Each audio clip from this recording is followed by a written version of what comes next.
Hi.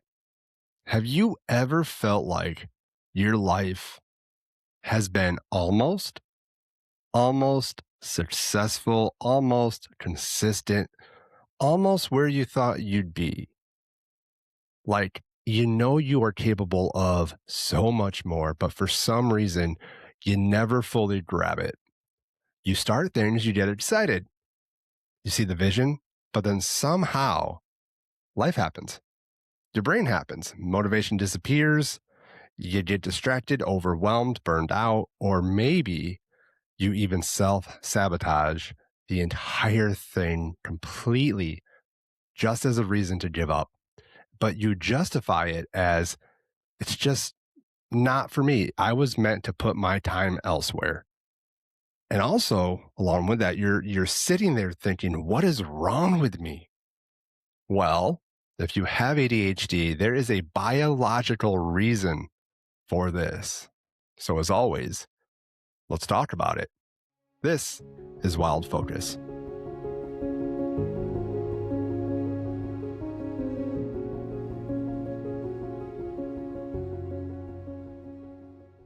And today we're talking about the thing that I believe that a lot of people with ADHD quietly carry around, but almost never actually talk about out loud. And that is the grief of unrealized potential.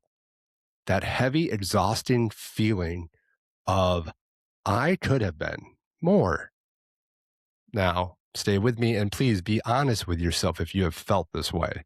All right. We're going to talk through the why.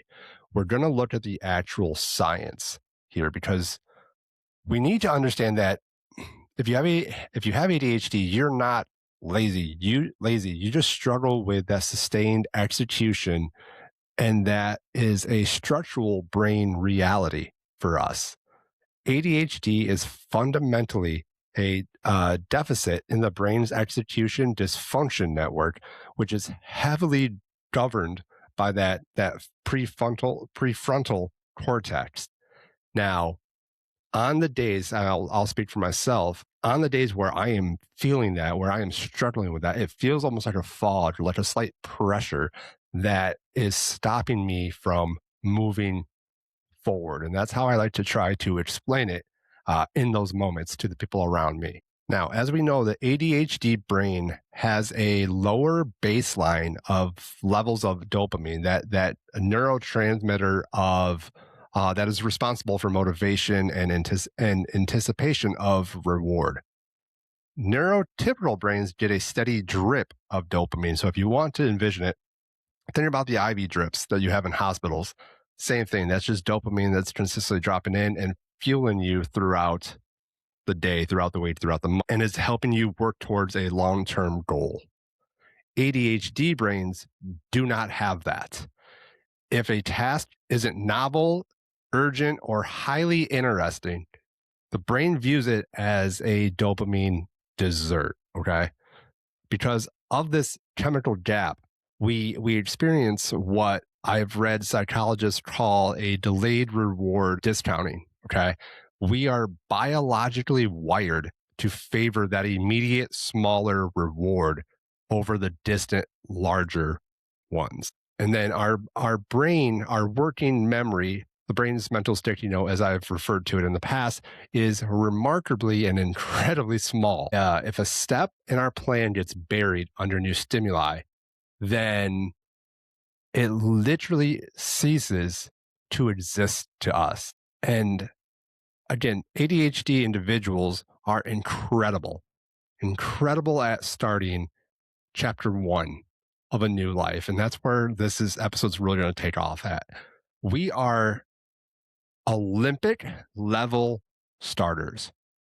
It's the middle where the brain of ours starves for dopamine. And that's where we drop the fucking ball all the time because we are so good at chapter one.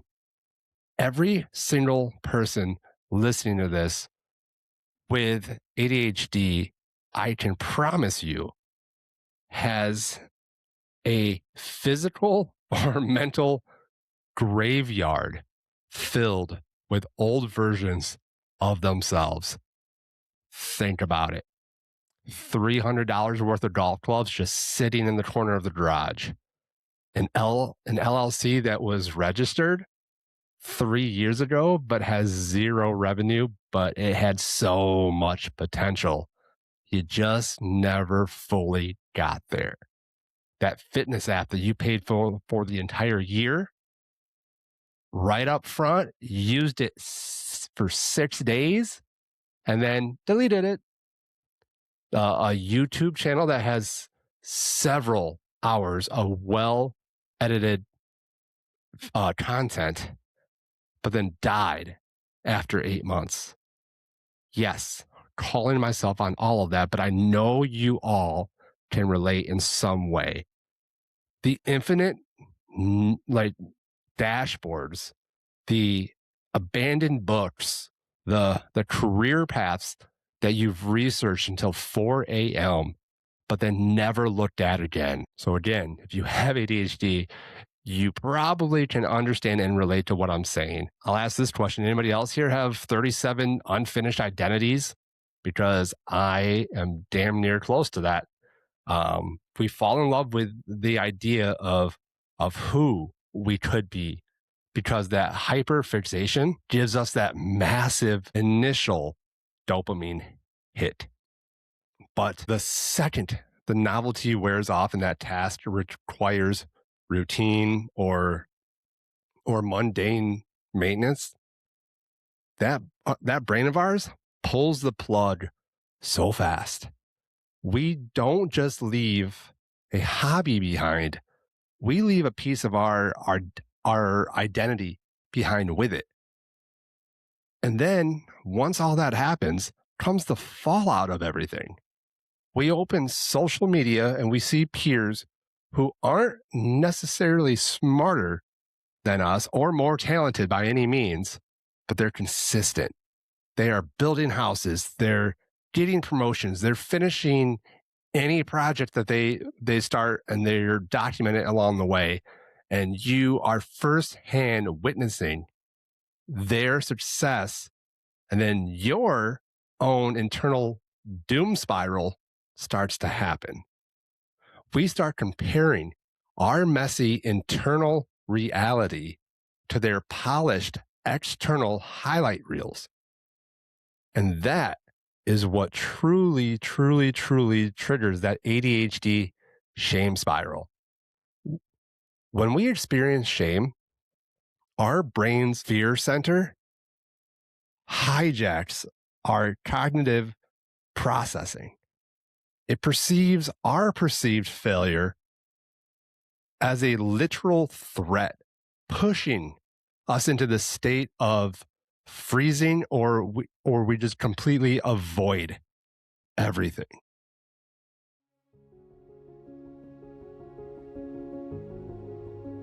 I want to take a quick second to pause and to talk about my company, Weekend Wild. It's an outdoor lifestyle brand built around one idea: spend less time on your screens and more time outside.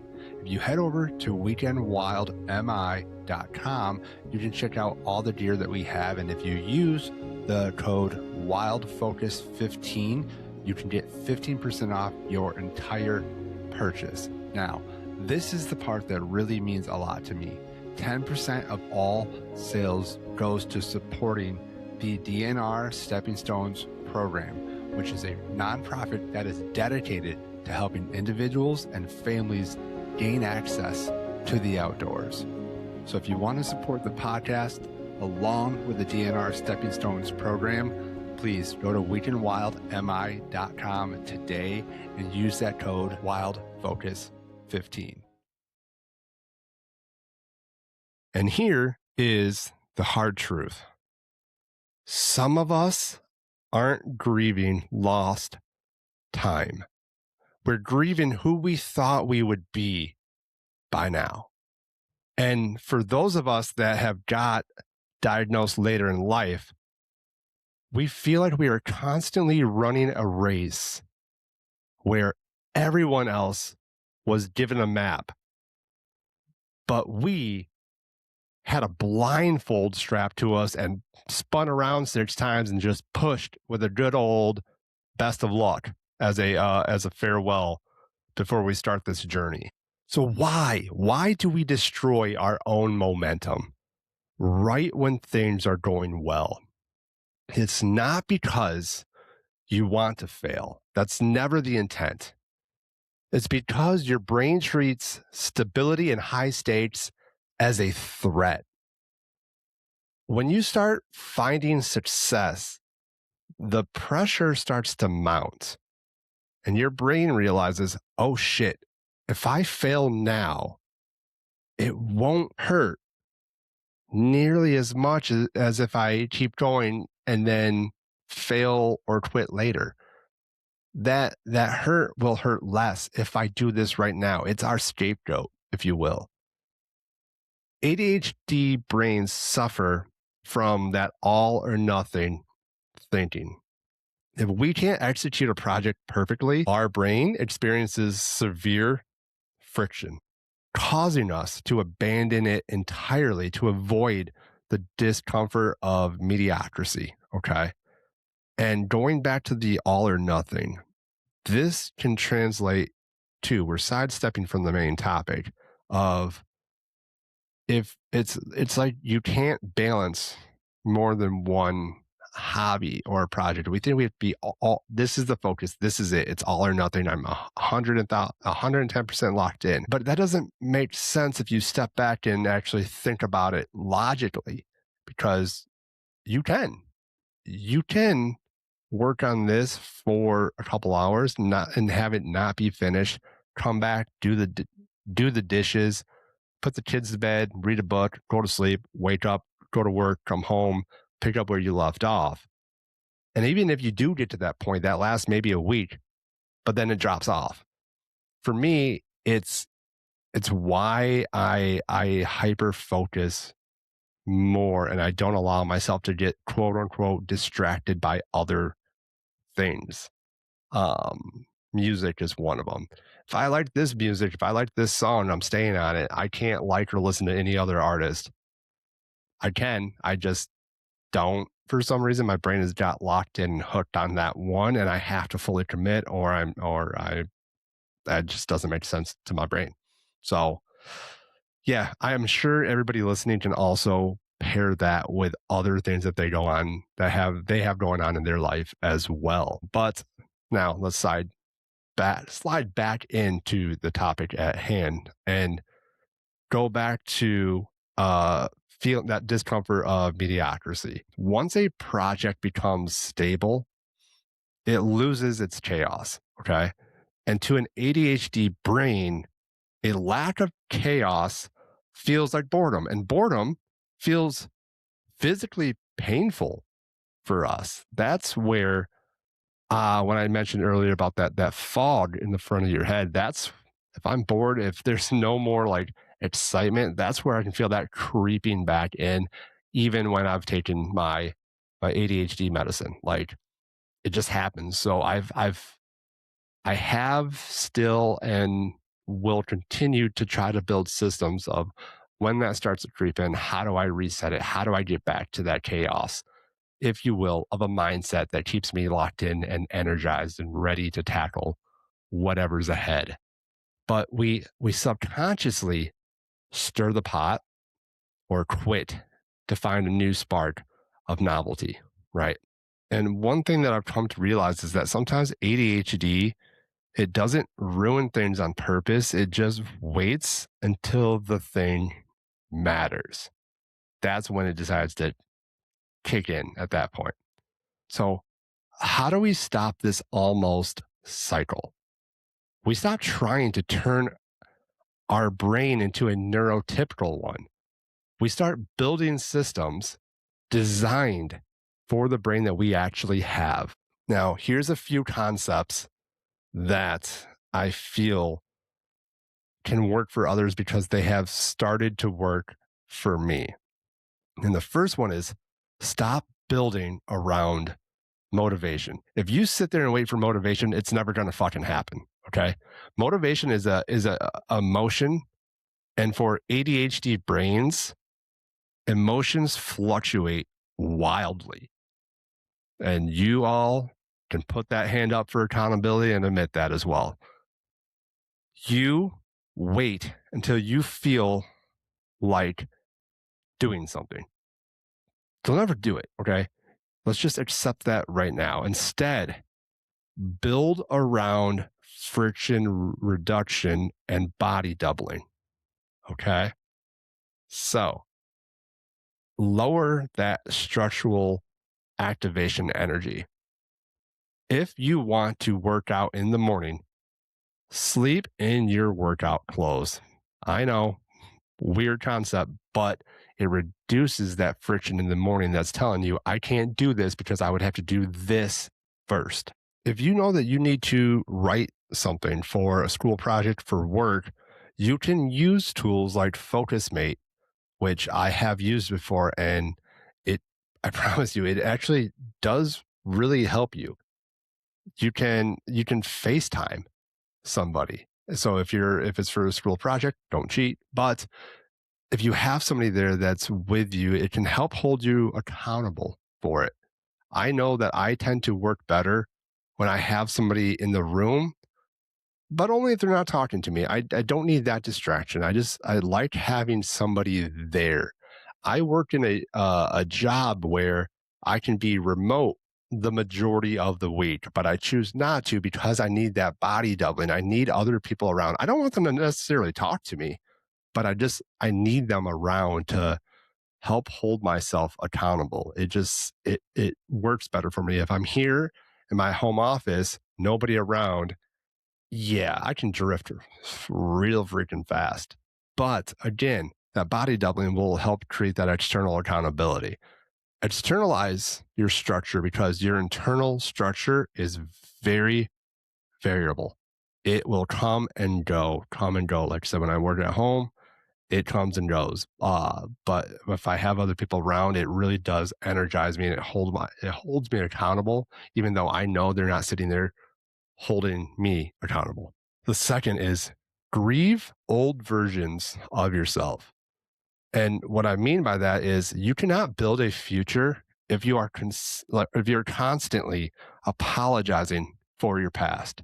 Those 37 unfinished identities that I talked about earlier, let let them go. Uh, Literally look at all your unfinished projects and say out loud, that served its purpose. It gave me joy or data, whatever you're working on. And I am allowed to put that down. Forgive yourself for the abandoned businesses or hobbies, or every pivot from that hobby taught you a skill. You are not starting from scratch. You are starting from experience. The third one, build smaller wins. This is one that I am working on for my work life currently because our brains discount delayed rewards. We cannot stay motivated by a goal that takes 6 months to achieve. We have to gamify the process sometimes and microdose our own dopamine. So shrink your metrics. Don't write, build a website on your to-do list. Open a blank Google Doc and write 3 headlines. That's it. You do that, that's a win. You will get that dopamine drip start to happen. Celebrate the execution of tiny steps. Shrink the goal. You achieve success daily, which creates a positive feedback loop of dopamine that keeps the momentum moving forward. So I want you, if you're listening, try all 3 of those or just a few. See if it helps. Modify it as you go. All 3 of those were things that I've written down in the past month that I've been trying and working with. And like I said, they do work. The microdosing of dopamine, that for me has really helped in my professional life because all of us want that promotion. All of us want that merit increase. And let's be honest, today's world, a lot of businesses, that's not happening as much or as fast as we once knew. And not necessarily the business's fault. They have to stay afloat as well. But if we truly enjoy what we do, but we're losing interest as individuals with ADHD because we're not getting those goals that we want as a profession, how do you shrink that down and how do you get that in a daily, weekly, monthly set? All right. There's not a one size fit all for that answer. It's you will need to work and understand yourself to know where those big hits of dopamine actually come in, and then you can decide how to get to those more often. So, as we look to close out this episode, I want you to reframe the narrative of what you've been telling yourself. So, it's not unrealized potential. Maybe your story isn't I wasted my potential. Maybe it's I've been trying to survive with a brain I did not understand. Then, as I've always said, you are not broken. You've just been trying to run neurotypical software on a beautifully complex, highly creative, completely nonlinear operating system. And maybe you are not behind. Maybe your timeline just looks a little bit different. And honestly, that's fine.